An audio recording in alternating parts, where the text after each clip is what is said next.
try to be classy and let me just fix my hoodie that's 5 sizes too big.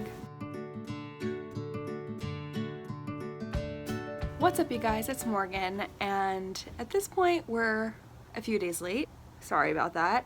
I have been very, very sick the last few days. If you follow me on my social media, I posted on my story yesterday just saying that I've been really looking forward to filming, but unfortunately I've been sick and I've been kind of bedridden the last couple days, so that's been fun.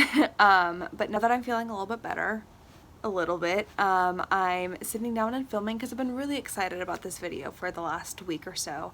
So I'm here. I look like a flamin' hot mess. I feel like crap. But today we are diving into the world of true crime, which I've been very, very excited to bring to my channel. And what I thought would be a good case to start with, I wanted to start with a solved case because generally I like that feeling of resolution at the end. I will hopefully be bringing missing person cases to my channel if this is something that you guys enjoy. So make sure you comment down below. But today we are covering the case of Angela Samota and how her best friend contributed in solving her murder. But before we get into it, I'd just like to take a quick second to say if you're new here, welcome.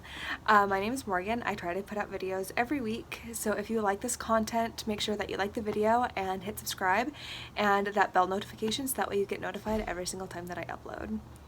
So without further ado, let's get into it. So Angela Samota, or as she liked to go by Angie, was born September 19th, 1964, and was described as beautiful, bubbly, and a kind girl who was incredibly intelligent and motivated. And her senior year of high school finally paid off. She was accepted to Southern Methodist University in Texas and chose to major in a couple different things. She was a double major in things that at this particular moment in time that most women just didn't do. She chose to major in computer science and electrical engineering. She was just so bright. She was also in a sorority called Zeta Tau Alpha, and she was really active in that. She was part of their leadership team. She was just all around really wholesome, bright, kind and compassionate individual who people were just drawn to. It was at SMU where Angie met Sheila Gibbons, and the two of them were freshmen and they were roommates together. And Sheila has been asked about Angie. She said that they had no idea how they were roommates because they were polar opposites. To this day, Sheila describes Angie as what she would call like a triple threat, which means that she was incredibly beautiful, so smart, and just had the kind of personality that was just, she was a beautiful person with a very compassionate soul. And well, Sheila described herself as a shy psychology major who didn't really like to party and didn't have a ton of friends. Despite all of this, and to their surprise, the two became best friends, and for the entirety of their freshman year they did everything together. Over the next year or so, the two, Sheila and Angie, they were still friends, but they were hanging out less. They were no longer roommates because Sheila had moved on her own. She lived by herself in a condo. And on the day of October 13th, 1984, they were supposed to go to this big game. Their college, SMU, had this huge game against a rival school, and they were all supposed to go together with a group of their friends, and Sheila was really excited to reconnect with an old best friend. However, Angie's life would be tragically and brutally cut short the night before. On the night of October 12th, 1984, Angie had gone out with a couple of her friends, one male, one female, the female being Anita Kadala and the male being Russell Buchanan. And they were just going out on the town, they're going clubbing, going to a couple bars. It was the week of the Texas State Fair, which is this huge event in Texas, and it's happened for a very long time, and they were just out celebrating. And it was the weekend of a big, huge football game, so they were just out and about and mingling with their people in their community. While Anita and Angie had known each other for a while and had an established friendship, Russell and Angie hadn't known each other for very long. In fact, they had only met about a week earlier when Angie and Russell were introduced through mutual friends. In fact, Russell had originally asked Angie out for lunch, but at the time Angie had a boyfriend named Ben McCall, and so she declined, but she did say that she wanted to be friends with him because they were meshing pretty well, and that was just the kind of person she was. She wanted to be friends with everybody. She didn't want anybody to ever feel left out, so she invited them out on that night of October 12th with her friend Anita, so that way he would feel included into their friend group, and so that way they could establish a friendship. After going to a few places, the three friends made it to the Rio Room, which is a local club in the area that they were in, and are having a really great time dancing, clubbing, and getting to know people. In fact, Russell and Anita were talking about how Angie would just go from table to table. It was like she knew everybody, and yes, she did know quite a few people because she was very good at socializing, but Angie had this really great way of putting people at ease and making them feel like they'd been friends forever, and that she really cared about what you had to say. So she was walking around talking to everybody. Everybody saw her that night. Just before 1 a.m., the three friends decided that they should probably go home because things were starting to die down at the club. And so Angie was driving, so Angie dropped Russell and Anita off at their respective homes at about 1 a.m. before heading home herself. On her way, she decided to surprise her boyfriend Ben at about 1:30. Surprise her boyfriend Ben and wish him good night. Ben said that they talked for a few moments in the doorway of his apartment before they kissed goodnight, and she got back in her car and drove home. About 1:45 a.m., Ben got a call from Angie saying that she'd made it home just fine, but there was a unidentified male in her apartment who had asked if he could use her phone and her bathroom, and she asked if Ben could stay on the phone with her while this individual was in her apartment because she didn't feel the safest, but the kind of person that she was, she wanted to help him in whatever way that she could. To this day, it is unclear on whether or not this male was already there when she got home or if she had invited him in. However, there was no sign of forced entry. Like I said, Angie had asked Ben to stay on the phone with her just to make herself feel a little bit better because there was a stranger in her home, so that way if anything happened, she was on the phone with her boyfriend. The two talked for a few minutes before Angie told Ben that this guy needed to use her phone, so that she was going to hang up with him and just call him right back. However, she never did. After a little bit, Ben tried calling Angie repeatedly. However, she wouldn't pick up her phone because had been this guy in her apartment, and he knew it, and she said she would call him back and she didn't. Ben started to get really worried, so he got in his truck and drove to her apartment just to go check things out, thinking that everything was fine, that she'd gone to bed, and that she'd just forgotten to call him. When he got there, Ben was surprised to find that the door was locked up tight and that Angie would not answer the door. He tried knocking, and then he tried pounding, and then he was calling her name, but nobody was coming to the door. It was at this point that Ben was starting to get very concerned, and so Ben was kind of like this construction manager for this local construction team, and he had like a state-of-the-art phone system in his truck. It was the 80s, so he went to his truck, he got on the phone, called 911, reported what had happened, and said that he would like a police officer to come out to do a welfare check to make sure that Angie was okay. So the police came out to the apartment and kind of the same thing, found that the door was locked up tight and that Angie was not answering the phone or her door. So they went and found the apartment manager, and the apartment manager let them into the apartment. At 2:17 a.m., when the police were let into the apartment of Angela Samota, they were met with a ghastly crime scene. Hanging half on her bed was the lifeless body of Angie Samota, completely naked and covered completely in blood from apparent stab wounds to her chest. Angie's wounds were described as so brutal that it almost looked as though her heart had been torn through her chest. When the autopsy came back, it was revealed that Angie had been stabbed a total of 18 times and left for dead. She was just 20 years old. While the Dallas Police Department were really gung-ho about finding her killer, there just wasn't a ton of evidence to go off of. At least none that they had the technology to test at the time. There was blood and semen collected from the home and from Angie's remains. However, DNA technology hadn't come far enough at this point to really run this DNA against anybody else in any sort of system. So unfortunately, they were just kind of stuck in that moment. However, the police did know who Angie was with the night before and who had thus seen her. So immediately the police focused in on the two people that Angie was known to have been with that night, so Russell and Anita, as well as Angie's boyfriend Ben, as well as another ex-boyfriend who Angie didn't have the best relationship with anymore. The police were able to use the blood sample to pretty quickly rule out Ben as well as the ex-boyfriend because the blood types didn't match. However, that left one person unaccounted for. They weren't able to test the blood sample against Russell to rule him out because they couldn't find him. Russell had actually gone out of town for a few days immediately following Angie's murder, which of course looked very, very suspicious. It looked like he had fled a crime with a warrant to search his home, looking for evidence proving that he was connected to Angie's murder. While he was completely cooperative with the police felt they'd hit gold by what they found in his apartment. In his apartment, police had found a variety of knives, spears, as well as other sharp weapons that were just lying around. Based on this and the fact that he fled town, police felt as though they had enough to bring him in for questioning to see if he was connected, because at this point they was pretty sure that they had the guy.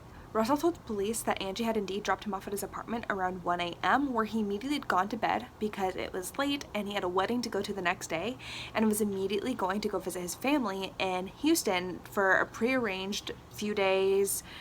It was a family trip that he had been planning for a while. As far as all the weapons in his apartment, Russell was also able to kind of explain that. He said that his roommate had gone on a 2-week African safari and brought them all home with him. Between all the circumstantial evidence and the fact that he had fled, the police felt that he should take a lie detector test to see if he was lying. And so Russell agreed to this. He took a lie detector test and he passed. However, because the lie detector tests aren't always the most reliable and they can't be used in court anyway, the police were still very suspicious of Russell, and so they kept him for the next 6 months. They would pull him in at random times and investigate him and mercilessly interrogate him. He finally got an attorney involved after those 6 months, and because of this, the police had to back off a little bit because the attorney said, like, you don't have anything on my client.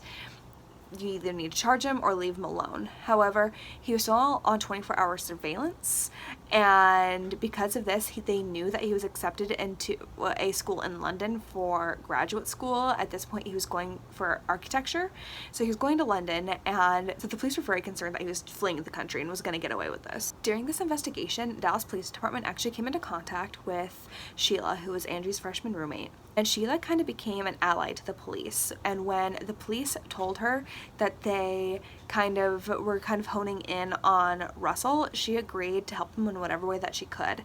In fact, she agreed to put a bug in her phone so that way whenever Russell called or whatever and she would initiate a conversation with him, she kind of initiated a friendship with him. And whenever he called her, it would be wired and the police would have a direct feed from the conversations to see if he would say anything incriminating.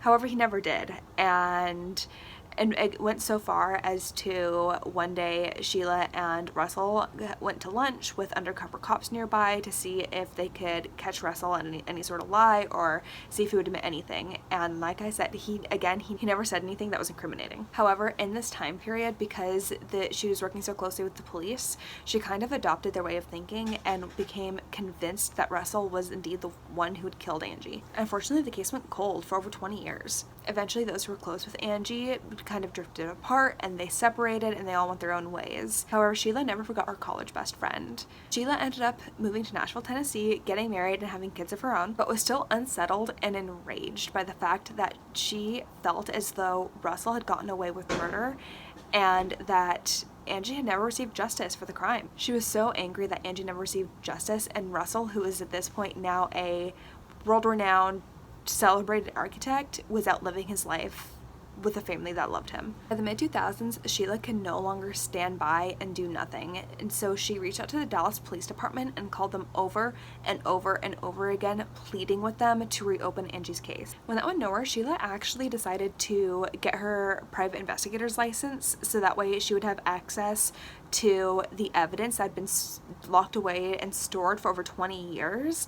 Just as a normal civilian, obviously, I can't walk into a police department and say, hey, can I see this evidence? You have to have credentials. And so Sheila's thinking on this was if she became a private investigator, they would have to let her look at this evidence. And sitting in that box of evidence for over 20 years was that semen sample that contained the DNA of her killer. In 2006, Sheila actually convinced the Dallas Police Department to reopen Angie's case because forensic technology and DNA testing had advanced to the point where they could take this DNA sample that they had and find the killer. In 2008, they got a hit. The police, after 2 decades, finally got their man. but it wasn't who they thought it was. The DNA did not belong to Russell Buchanan. In fact, it belonged to an individual that hadn't even been on their radar, Donald Andrew Bess. Donald was a twice convicted rapist who was actually serving a life sentence for an unrelated crime. In 1978, Donald had been convicted of aggravated sexual assault as well as aggravated kidnapping and had been sentenced for 25 years for that crime. However, in 1984, just 6 years into his sentence, Donald was released on parole. And a year later, in 1985, Donald was actually convicted of a similar crime and was put away for life. When the police talked to Donald, Donald never elaborated or spoke about how he was connected to Angie's case, even though they had all this, they had hard evidence. They had DNA proving that it was his blood and it was his semen on the remains of Angie, and so they had a clear-cut case. However, Donald never really elaborated. However, based on evidence, the police began to form an idea on what actually happened that horrific night. While out on parole, Donald came into contact with Angie, Anita, and Russell the night that they were all out and about at a local bar. And Donald was immediately drawn to Angie's charm and her stunning good looks. Police believe that Donald followed the three around that night before he followed Angie home after she left Ben's apartment. When she got off the phone with Ben to allow Donald to use her phone, police believe that Donald attacked Angie, overpowered her before sexually assaulting her in her own bed. The police think that when Ben went to check on her and started knocking on the door, Donald got spooked and stabbed Angie repeatedly to keep her quiet, before finishing up the crime and fleeing the scene when Ben went to his truck to call the police. During the trial, Russell even testified against Donald, saying that they had to come into contact with Donald that night and he had kind of seen him lurking around. With the DNA evidence linking Donald to the crime scene and the murder, he was convicted by a jury, and on June 8, 2010, Donald was sentenced to death for his crimes. In March and August 2013, Donald tried to appeal his conviction with no success, and to this day remains on death row awaiting his execution. Now that Sheila has some closure and her best friend's real killer is finally behind bars, she was able to focus her time. She founded a nonprofit called Without Women Fight Back to educate women about rape prevention as well as self-defense in Angie's memory. Russell is glad to have all of this behind him, as well as his name cleared. He is also relieved that the killer who snuffed out this beautiful light of a girl from this world is finally behind bars where he belongs. Sheila and Russell maintain a warm friendship to this day, since coming together to finally receive justice for Angie. That's it for me today, guys. Thank you all so much for taking time out of your day today to listen to Angie's story. If you like this video, make sure you hit a thumbs up and comment down below if you want me to do more true crime. I really enjoyed it. It was a lot more research and things like that, but it was definitely really interesting to kind of dive into this and put my investigator cap on and really just kind of dive in. If you haven't already, make sure that you hit the subscribe button as well as the bell icon so that way you get notified every single time that I upload. And don't forget to follow me on all of my social media. I will put it across the screen here as well as drop it down below to have input on the things that I upload on YouTube as well as to get a daily look into my life. And that is it. So until next time, stay safe. Bye.